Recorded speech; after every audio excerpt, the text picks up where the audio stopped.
Hello, welcome to my bookshelf, and today I'm doing my intro for my vlog for Throwback Thursday.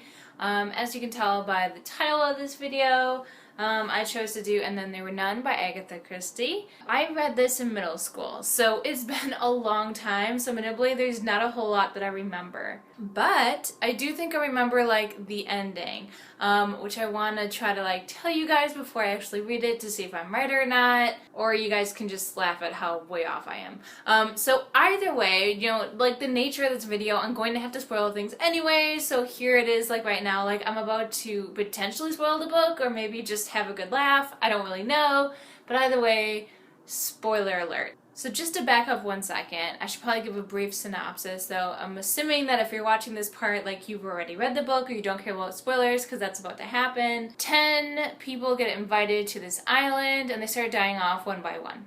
That's the premise of the story. I think that the twist is that there's not just one person behind the murders. I think there's multiple people. I do believe that like the people that have been dying off, like I think they've been killed by different people.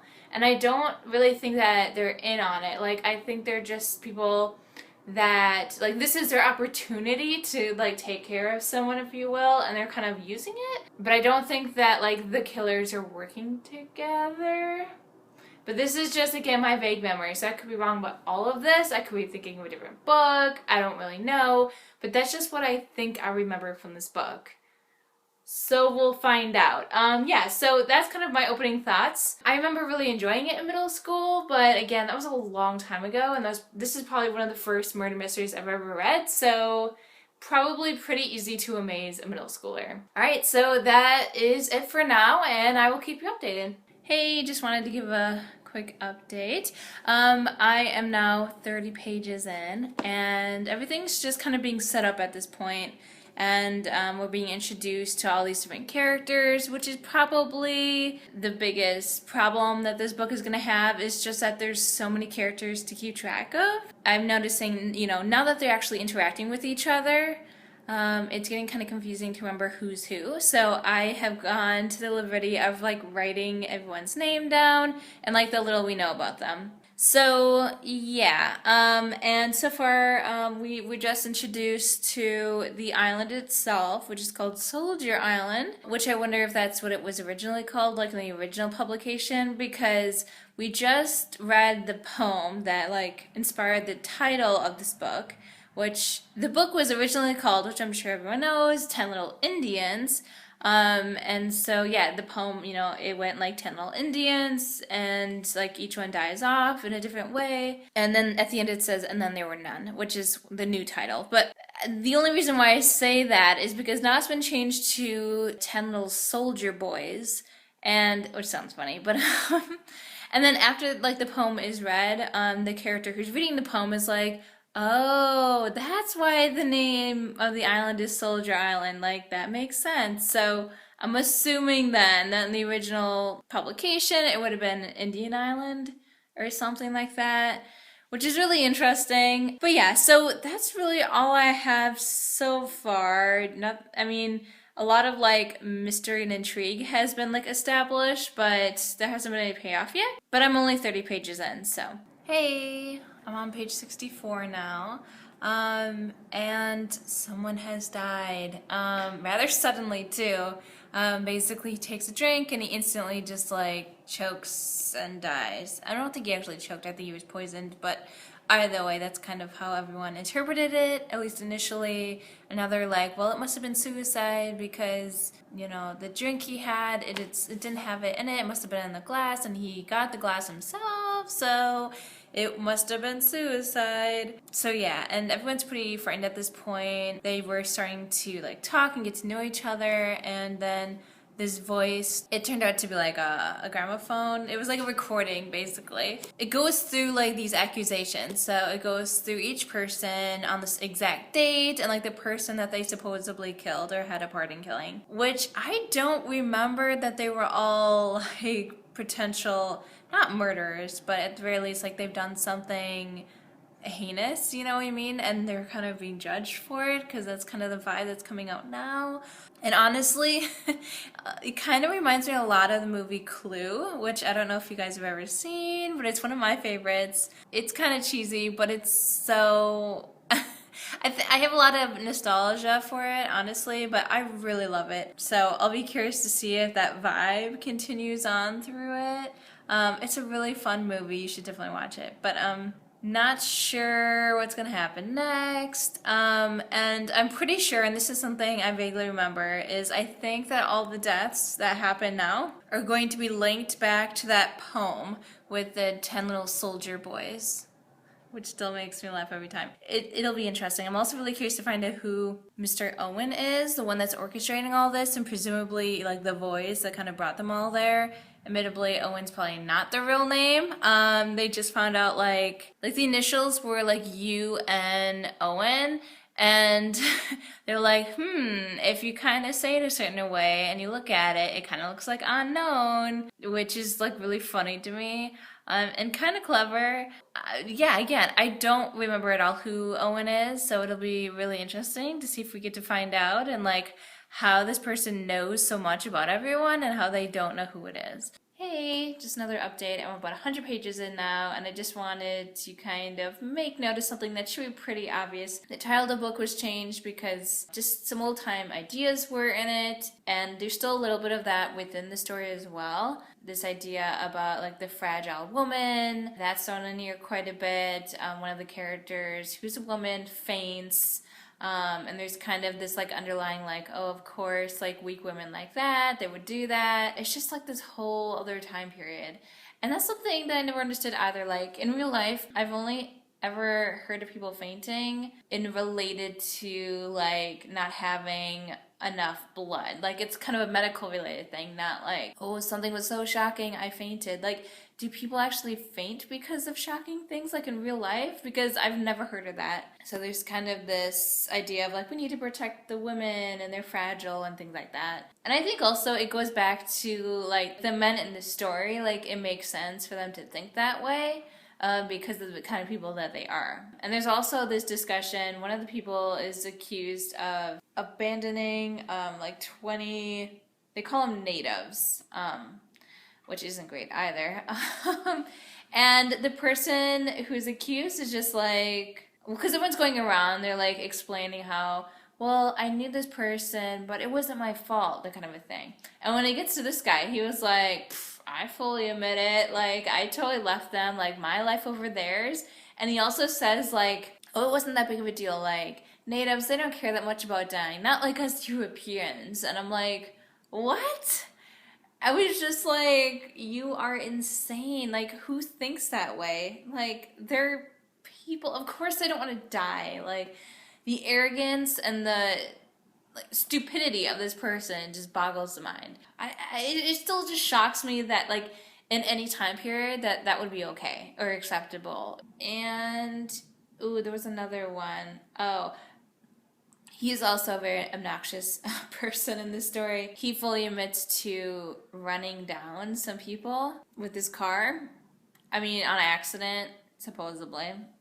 Because like everyone's saying it's an accident, and then like you get a glimpse into their thoughts, and like it's turning out that these are kind of true, that they intentionally killed these people in some way. And again, he just like openly admits it. He was like, it was an accident, but you know, I like going fast, you know, it's just bad timing on my part. And someone's like, don't you think it's like bad luck for them too? And he's like, yeah, I guess, I suppose it would be, you know. He just has like no respect for the lives of other people that get in his way. But he's gone now. He's dead. He was the first to go. So not exactly sad about that, to be honest. He was obnoxious. Again, we'll see if what I remember is true. I'm really starting to doubt it. We'll see. I'm really curious to see how like my theory would pan out or how that would work. And so that's why I'm also kind of getting nervous about the fact that I'm probably wrong about it. We'll find out. Hello, another quick update. I read a lot of pages in here. I have like 30 or 40 pages left. So things are going down. People are dying left and right. Yeah, someone was now shot with a revolver, and I only mention that just because it kind of brings me back to, I think, what I have of like a memory of this book. So I don't necessarily remember the scene where someone was shot, but I do think that I remember like the big reveal being in the room where this person was shot. I'm not really sure. There's definitely still vibes to like the movie Clue in here. Just kind of the style of everything. And another thing I wanted to mention, this happened a while ago now in the story, but one of the women, and I get them mixed up, which is horrible. I'm just not good. There's just so many different names, right? But anyway, so one of them starts to like kind of be hysterical, and you know, it's like freaking out and all that. And of course, I believe it was the doctor. The doctor slaps her to calm her down, which is just like a weird trope of like old movies. And again, like, first off, like, how does slapping someone calm them down? Like, what? I mean, I know it's like a weird trope, but it's not true, is it? Like, I never understood that. But yeah, that was in there. Yeah, so probably the next time I'm gonna update you, unless something like really bizarre happens, is going to be like after I finish the book, and it'll be my final thoughts. So, we'll see what happens next, and I will keep you updated. Hey guys, my final update, because I have just finished this book, and now let's talk about how just horribly wrong I was about the ending of this book. So what happens is, and this is interesting because I was kind of confused by like where the book actually ended. So there's kind of like an extra thing at the very end, which I didn't read right away, and I didn't realize it was part of the ending, but I discovered it, and it kind of puts things into perspective. So where I thought the ending of the book was, so everyone dies, sadly. At the end of the story, there's like detectives, the police, they come out after the storm and everything, and they're investigating, they're trying to figure out what happened here, because they have 10 dead bodies, and there doesn't seem to be a sign of anyone else that was on the island, so they're confused, to say the least. They're like, what happened here? So the last person to die is Vera, and she hangs herself, sadly. So this doesn't really match up with things because she hung herself. So, you know, she's down in the chair and everything, and she kicked the chair. But the problem is, the chair wasn't kicked over on the floor when the police came. It was stood up, and it was like up against one of the walls of the room, which isn't possible, you know, if she, you know, sadly, was the last person to die and hung herself. So they're kind of left with like, well, how does this work, you know? And it's kind of like this big question mark. And honestly, that's where I thought the book ended, and I was kind of like scratching my head. I'm like, what? We're not gonna get like an ending to this book? Is it just like some unknown entity that like orchestrated this and this happened, you know? Because I mean, it kind of makes sense on some level, because like, how does one person all know about these things that like went under the radar and no one was able to realize that they committed these crimes, and now they're getting their due justice, you know? I mean, it kind of makes sense and it's kind of interesting, but you know, I was kind of like struggling with that. And then I realized that I just thought it was some kind of like extra thing that Agatha Christie wrote or something about this book, and so like I waited a little bit, and then I eventually decided to read it to see what it was.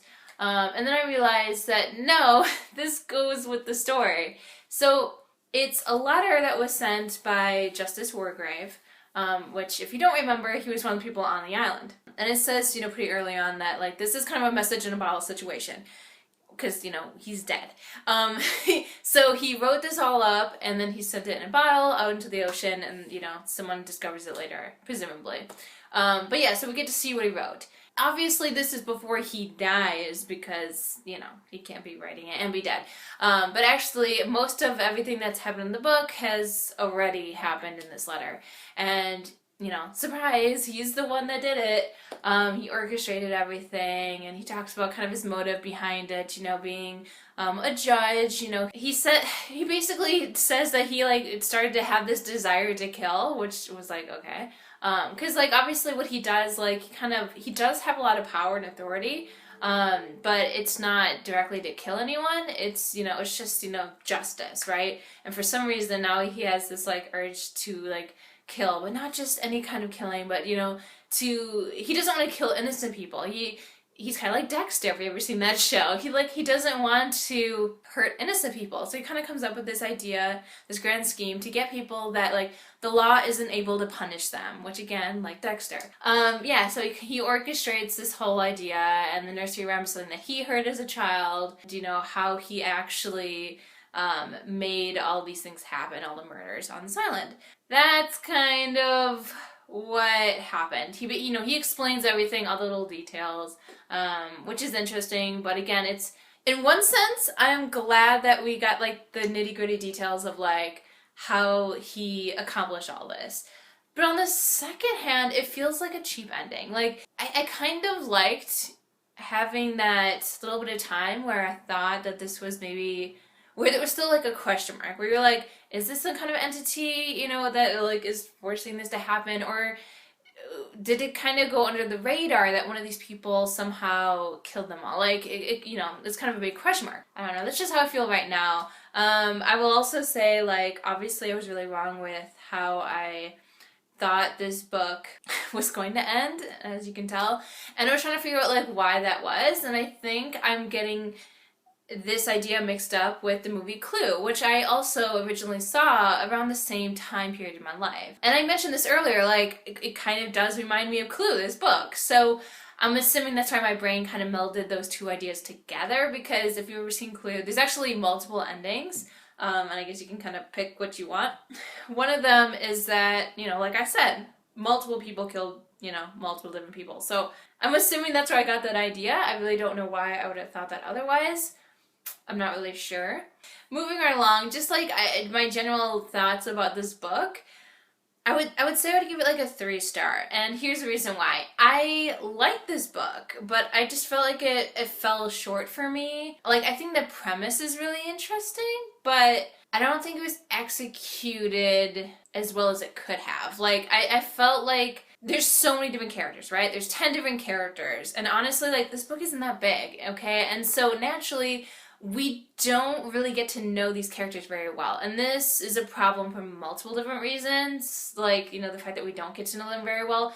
It affects not only just like understanding like who is saying what and like what their motives are, because honestly I was so confused. I took notes like I told you guys. And even then, like, I had to look at it quite a bit because it just wasn't meshing in my brain who was who. There was a couple people that stood out just because of professions, like the doctor, obviously. But I kept mixing people up, or wasn't sure who it was, just throughout the book, and obviously that's not a great reading experience. I think it really detracted from my ability to genuinely feel afraid while reading this. You would expect that in this like scenario where people just dying left and right and you don't know why, and it's kind of this big mystery, that like me as a reader, I should be feeling something.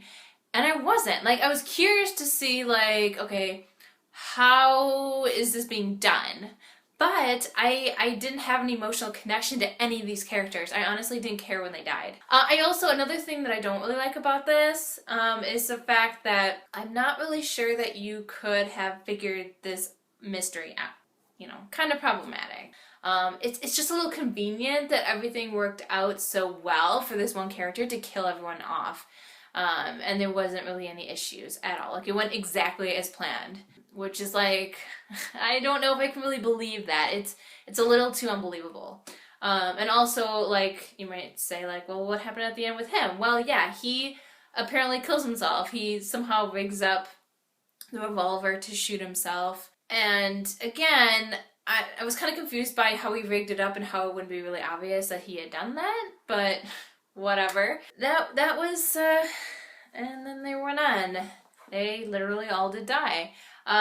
So like I said, it was interesting, but fell a little flat for me, but it was intriguing. Okay, so I've ranted on for quite a long time, so I will just leave it at that.